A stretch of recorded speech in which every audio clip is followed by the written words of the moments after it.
All right, we're going to look at another property of solutions and what happens when we dilute a solution.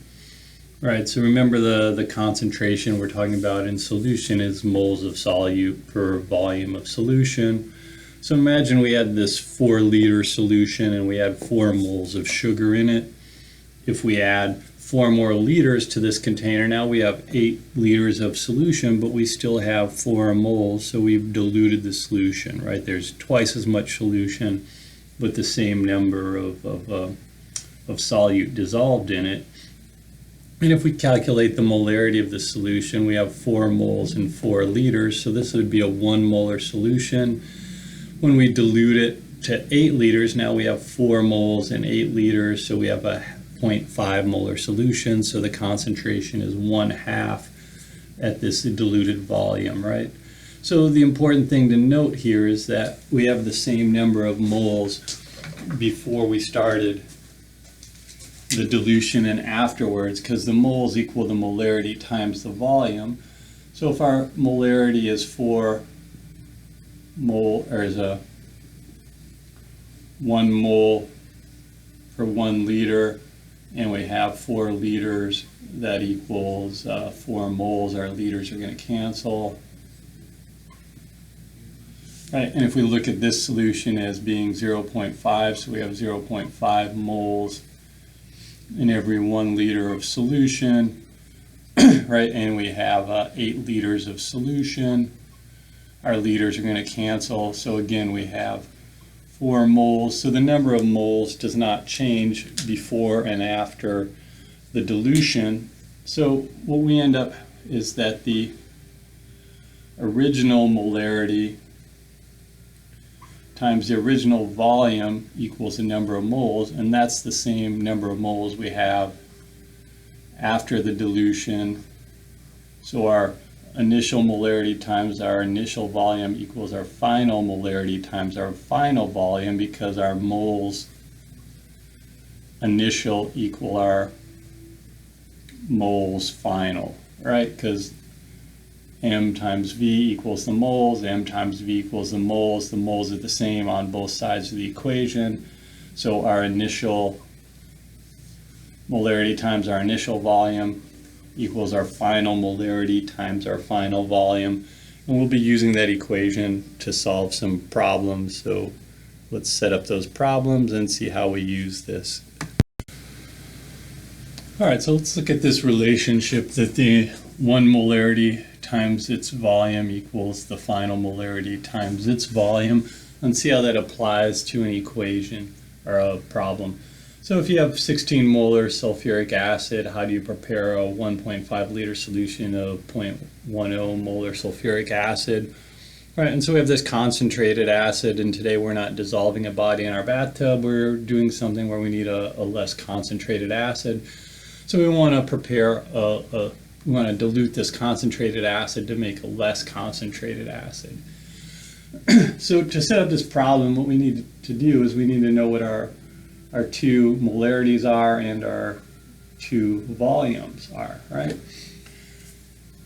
And so we have a 16 molar solution, and the question is, how much of that volume do we need to make a solution that is 0.1 molar, and we want 1.5 liters of that solution. So the trick to these problems is just pairing up the 2 things that go together, and we plug them into this equation, and so we say 16 molar times our question volume is going to equal 1.5 liters times our 0.10 molar, right? And then we divide both sides by 16 molar, 0.5 liters times 0.10 molar. We can divide by our 16 molar. So we're going to be left with units of liters, and when we calculate this, we should get an answer like 0.0094 liters, right? So we don't need very much of this concentrated sulfuric acid to make a liter and a half of less concentrated. All right, carrying on with our dilutions here. If we have a 3 molar stock solution, how many liters is required to make 25 liters of 1.5 molar? And those of you that are good at math can see this is half, so we're just diluting it by 50%, and you can probably do this in your head. But let's go through how we would set this up. We have molarity 1, volume 1, molarity 2, volume 2. So we have 3 molar is our concentration here, and we want to know how many liters we need to make 25 liters of 1.5 molar. Right, so we have one thing missing. We have the other 3 parts of our equation. So we have 3 molar times volume 1 equals 1.5 molar times our 25 liters. We're going to divide both sides by 3 molar, so volume 1 is going to equal 1.5 molar times 25 liters divided by 3.0 molar, so volume 1 is going to equal 12.5 liters. All right, one last dilution problem ought to do it for us. In a beaker was placed 30 milliliters of a stock solution of 12 molar hydrochloric acid. We want to dilute this solution, so we add another 60 milliliters of distilled water to that beaker. What is the final concentration? All right, so let's look at what we have here. M1, V1, M2, V2. Our initial concentration is 12 molar. Our initial volume is 30 milliliters. We're probably going to go ahead and convert that to liters. Right, and our final concentration is what we're trying to figure out. Now, where this is a little trickier is if we think about what we're doing here. Right, we have this beaker and we had 30 milliliters, and it says what we did was added 60 milliliters. So now we have 60 ml plus the 30 ml. So now that beaker, that final volume is 60 milliliters plus the original 30 milliliters that were already in there. Right, excuse my reach. And so now the final volume is that total volume of solution, which is 90 milliliters. And so we convert this, move the decimal over 3 spots, 0.030 liters. Move this over 3 spots at 0.090 liters.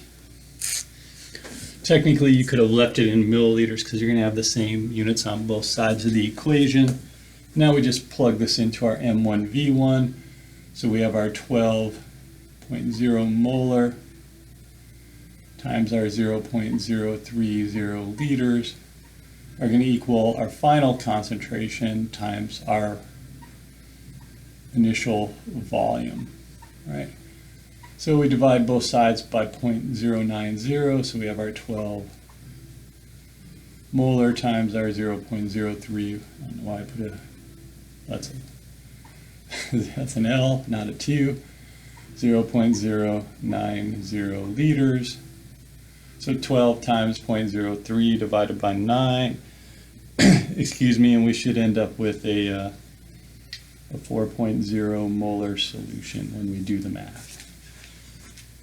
So that should give you an idea how to do these dilution problems.